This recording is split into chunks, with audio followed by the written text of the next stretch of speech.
तर जरांगे पाटलांचा ताफा जो आहे तो आपण या ठिकाणी पाहताय। बीडमध्ये आज त्यांची रॅली निघणार आहे आणि या रॅलीसाठी त्यांचा ताफा जो आहे तो आता छत्रपती संभाजीनगरवरून निघालेला आहे।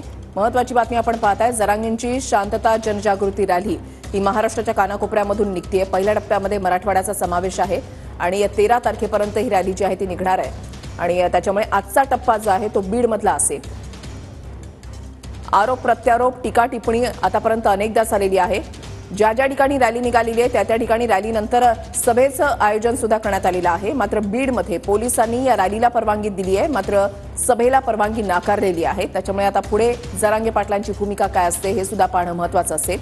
मनोज जरांगे पाटलांचा हा पूर्ण ताफा जो आहे तो आता बीडकडे रवाना झालेला आहे। आरक्षणाचा मुद्दा घेऊन मनोज जरांगे पाटील हे गेल्या वर्षभरापासून आक्रमक झालेले आहेत। 4 टप्प्यांमध्ये त्यांनी आमरण उपोषण सुद्धा केलेलं होतं। सरकारकडून आश्वासन देण्यात आलेलं आहे। 13 तारखेपर्यंत आता जरांगे पाटलांकडून अल्टिमेटम सरकारला देण्यात आलेला आहे।